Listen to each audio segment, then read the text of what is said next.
بسم اللہ الرحمن الرحیم۔ ڈیئر اسٹوڈنٹ، السلام علیکم۔ امید کرتا ہوں کہ آپ لوگ خیریت سے ہوں گے۔ Dear student, history class 6 Punjab text book کی نئی کتاب جو 2024 اور 25 کی نئی ایڈیشن ہے، اس کے چیپٹر نمبر 3 سے لیسن نمبر 4 کے ساتھ آپ کا ٹیچر رشید آپ کی خدمت میں حاضر ہے۔ تو ڈیئر اسٹوڈنٹ، اس چیپٹر کے پہلے 3 لیسنز یا چیپٹر نمبر 1 اور 2 کے لیسنز اگر آپ لوگوں نے نہیں دیکھے ہیں تو چینل کے پلے لسٹ میں جا کر یہ سارے لیسنز آپ لوگ دیکھ سکتے ہیں۔ تو آج کا ہمارا لیسن مورین امپائر یہاں سے شروع ہوتا ہے۔ یہ ہے پیج نمبر 65۔ اچھا، تو لیٹ سٹارٹ۔ مورین امپائر یعنی موریہ سلطنت۔ دی مورین امپائر، موریائی سلطنت یا موریہ سلطنت was the first major empire. تو یہ پہلی بڑی سلطنت تھی in the history of India, Hindustan کی تاریخ میں۔ کب سے کب تک؟ From 321 B C to 185 B C, یعنی 321 بی سی سے 185 بی سی تک۔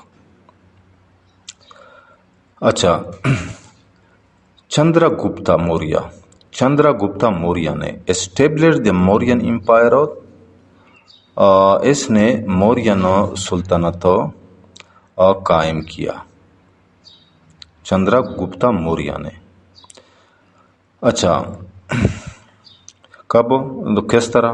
By over throwing the Nanda dynasty, یعنی جب اس نے نندا ڈائنیسٹی یعنی نندا کی جو ڈائنیسٹی تھی یعنی جو سلطنت تھی اسے اوور تھرو کیا، یعنی اس کا تختہ الٹ دیا۔ اینڈ ایکسپینڈیڈ دا امپائر، اور سلطنت کو وسعت دے دی اور سلطنت کو پھیلایا۔ With the help of his royal advisor, اپنے شاہی مشیر کے مدد سے، اپنے شاہی مشیر کی مدد سے۔ اس کا شاہی مشیر تھا یعنی مشورہ دینے والا تھا، اس کا کیا نام تھا؟ چناکیا۔ اس کا نام تھا چناکیا، اس کے مشیر کا نام۔ اچھا، نیکسٹ ہے۔ اچھا، بائی 316 بی سی یعنی 316 بی سی تک، دا مورین امپائر، موریائی سلطنت نے فلی آکوپائیڈ، مکمل طور پر قبضہ حاصل کر لیا، north western parts of India, Hindustan کے مغربی حصوں پر، شمال مغربی حصوں پر۔ ڈیفیٹنگ، اور اس نے شکست دی، دا گورنرز، ان گورنروں کو، left by Alexander the great, جنہیں الیگزینڈر سکندر اعظم نے چھوڑ دیے تھے۔ چندر گپتا موریہ نے ڈیفیٹڈ، اس نے شکست دی، سیلوکس کو، سیلوکس دی فرسٹ یعنی سیلوکس اول کو۔ سیلوکس اول کون تھا؟ The founder of the Seleucid empire, جو سیلوسیڈ امپائر سلطنت کا کیا تھا، فاؤنڈر تھا یعنی اس کا بانی تھا۔ ہی گینڈ، اس نے حاصل کیا، دا ٹیریٹریز، ان علاقوں کو،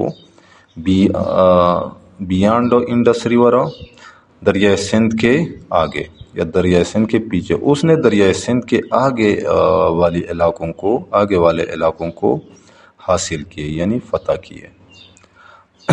آفٹر چندر گپتا موریہ کے بعد، ہی سن، اس کا بیٹا، اس کا کیا نام تھا؟ بندوسارا نے اسٹارٹڈ ٹو رول، تو وہ حکومت کرنے لگا from 297 B C E, 297 B C E سے وہ حکومت کرنے لگا۔ اچھا، بندوسارا نے کانکر، فتح کیے، دا سادرن پارٹس آف انڈیا، ہندوستان کے جنوبی حصوں کو یا جنوبی علاقوں کو۔ آفٹر ہز ڈیتھ، اس کی موت کے بعد، اونلی کلنگا، صرف کلنگا ماڈرن اڑیسہ جس کا جدید نام اڑیسہ ہے، and parts of Tamil Nadu, اور تامل ناڈو کے حصے یا علاقے، ور لیفٹ ان کانکرڈ، تو یہ ان کانگر چھوڑے گئے، یعنی ان کو فتح کیے بغیر چھوڑے گئے۔ اچھا یہ نیچے دیا ہوا ہے اپراکسیمیٹ ڈیٹس آف مورین امپائر، تو مورین کی جو سلطنت تھی ان کے اندازے کے مطابق جو ڈیٹس ہے، جو تاریخ ہے وہ، تو ایمپرر، یہ نیچے ایمپرر کے نام ہے یعنی شہنشاہ کے نام، اور یہاں پہ رین سٹارٹ، تو اس شہنشاہ کی کب سے حکومت شروع ہوتی ہے، رین اینڈ، اور اس کی حکومت کب ختم ہوتی ہے۔ تو پہلے نمبر پہ ہے چندرا گپتا موریہ۔ چندرا گپتا موریہ یہ کب سے کب تک، 321 B C to 298 B C تک۔ تو بیندوسارا کی کب سے کب تک تھی رین حکومت، 297 B C to 272 B C. تو اشوکا دی گریٹ اس کی کب سے کب تک تھی، 268 B C to 232 B C. Next ہے ڈساراتھا، تو 232 B C to 224 B C تک۔ تو Samprati 224 B C to 215 B C تک۔ نیکسٹ ہے Salisuka, 215 B C to 202 B C تک۔ تو Devavarman, 202 B C to 195 B C تک۔ تو نیکسٹ جو کون ہے، Shatadhanvan, 195 B C to 187 B C تک۔ تو لاسٹ پہ ہے Brihadratha, 187 B C to 185 B C. تو ان میں سے اگر کچھ نام غلط میں نے بولے ہو یا غلط پروننسیشن کی ہو تو اس کی میں معافی چاہتا ہوں۔ اچھا نیکسٹ ہے king Ashoka golden age of the empire. تو بادشاہ اشوکا جو تھا یہ گولڈ امپائر یعنی سلطنت کا یا بادشاہت کا کیا تھا، گولڈن ایج یعنی سنہری زمانہ تھا، سنہری وقت تھا۔ کنگ اشوکا، بادشاہ اشوکا، سن آف بیندوسارا، جو بیندوسارا کا بیٹا تھا، became the emperor of Mauryan empire in 268 B C. تو یہ 268 بی سی میں مورین سلطنت کا کیا بنا، امپرر بنا یعنی بادشاہ بنا۔ اشوکا دی گریٹ، تو یہ عظیم بادشاہ جو اشوکا تھا، was one of the greatest emperors of the Indian subcontinent. تو یہ انڈین جو سب کانٹیننٹ ہے یعنی ہندوستان بر صغیر جو ہے، اس کا سب سے عظیم جو بادشاہ تھے یہ ان میں سے ایک تھا۔ آن اسینڈنگ دا تھرون، تو یہ جب تخت پر بیٹھا، کنگ اشوکا یعنی بادشاہ اشوکا جو تھا یہ تخت پر جب بیٹھا، اشوکا ایکسپینڈیڈ ہز امپائر، تو اشوکا نے اپنی سلطنت پھیلا دی، تو ریجنز ان ایران، ایران کے علاقوں تک، ایران میں جو علاقے ہیں وہاں تک اس نے اپنی امپائر پھیلا دی۔ پرشیا تک اس نے پھیلائی اپنی سلطنت، اینڈ افغانستان اور افغانستان تک اوور دا نیکسٹ 8 ایئرز، اگلے 8 سالوں میں۔ دی بیٹل آف کالنگا، تو کالنگا کی لڑائی نے change his life forever, اس کی زندگی ہمیشہ کے لیے بدل دی۔ کالنگا کی لڑائی نے اس کی زندگی ہمیشہ کے لیے بدل دی۔ کالنگا تھی، کیا تھی؟ اے ریچ اینڈ فرٹائل لینڈ، ایک ریچ یعنی ایک قیمتی اور فرٹائل لینڈ تھی یعنی سرخیز زمین تھی۔ دیس واز دی اونلی لینڈ، یہ واحد زمین تھی، لیفٹ ٹو کانکر، جو کانکر یعنی جو فتح کرنے کے لیے چھوڑی گئی تھی۔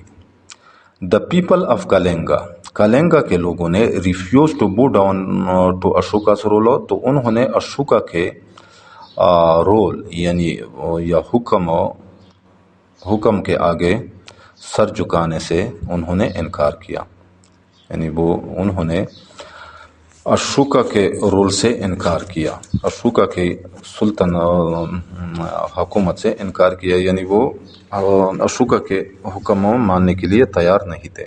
However, تاہم they were also no match for Ashoka's army. لیکن اشوکا کی جو فوج تھی اس کا کوئی ثانی نہیں تھا۔ It is said، یہ کہا جاتا ہے that in this battle، کہ اس لڑائی میں 1000 soldiers، ہزاروں سپاہیوں نے lost their lives، اپنی جانیں قربان کر دی، and many civilians، اور بہت سے عام لوگ who rose up in defense، جو دفاع میں کھڑے ہوئے تھے، were deported، وہ جلا وطن کر دیے گئے یا ملک سے نکالے گئے۔ اچھا نیکسٹ ہے آفٹر ہیز کنکویسٹ، یعنی اپنی فتح کے بعد اشوکا جو تھا while walking through the grounds, تو جب وہ ان زمینوں میں چل رہا تھا، ان زمینوں میں پھر رہا تھا، تو وہ دیکھتا تھا برنڈ ہاؤسز، جلتے ہوئے گھروں کو، اینڈ اسکیٹرڈ کارپسز، اور بکھری ہوئی لاشوں کو، وچ میڈ ہم سیڈ، جس نے اسے پریشان کر دیا، جس کی وجہ سے یا جن کی وجہ سے وہ پریشان ہو رہے تھے۔ دس واز دا وار، یہ وہ جنگ تھا، that change the mind of Ashoka's the great, جس نے اشوکا دی گریٹ کی ذہن کو تبدیل کر دیا۔ Ashoka devoted the rest of his life, Ashoka نے اپنی باقی زندگی وقف کر دی فار پبلک سروسز، عام لوگوں کی خدمات کے لیے۔ ہی بیکیم اے بدھسٹ، وہ ایک بدھ بنے، یعنی بدھ مذہب کے ماننے والے بنے۔ آفٹر ہز دس وار، اس جنگ کے بعد، king Ashoka made many rock addicts, تو کنگ بادشاہ اشوکا جو تھا اس نے بہت سے راک ایڈکٹس، یعنی پتھروں پر یا پہاڑوں پر فرمان لے کے، اینڈ اسٹوپاس، اور اسٹوپاس بنائے اس نے۔ اسٹوپاس یعنی بدھ مت مذہب کے ماننے والوں کے لیے مزار بنائے، ان ہز امپائر، اپنی سلطنت میں۔ دی پریزنٹ ایمبلم، یہ موجودہ جو مورتی ہے، آف انڈیا، ہندوستان کی، ایمبلم مورتی یعنی مجسمہ، آف انڈیا، ہندوستان کا، was taken from his rock pillars, تو یہ اس کے راک پلر سے، یعنی اس کے جو پتھروں کے جو ستون اس نے بنائے تھے، یہ اس سے لی گئی ہے۔ اچھا تو ڈیئر اسٹوڈنٹ، آج یہاں تک کافی ہے، انشاءاللہ نیکسٹ لیسن میں پھر ہم Ashoka the great adopted Buddhism پھر یہاں سے پڑھیں گے۔ تو امید کرتا ہوں کہ آج کے لیسن کا آپ لوگوں کو سمجھ آ گیا ہوگا۔ پھر بھی اگر آپ لوگوں کو کہیں پہ بھی کسی قسم کے مشکل کا سامنا ہو تو بلا جھجک کمنٹ سیکشن میں مجھ سے پوچھ سکتے ہیں۔ جاتے جاتے آپ لوگوں سے ریکویسٹ ہے کہ اس چینل کو لازمی سبسکرائب کرنا ہے، ویڈیو اگر پسند آئے تو اس کو لائک بھی کرنا ہے۔ انشاءاللہ ملیں گے نیکسٹ لیسن کے ساتھ، اس وقت تک اجازت چاہتا ہوں۔ اللہ حافظ۔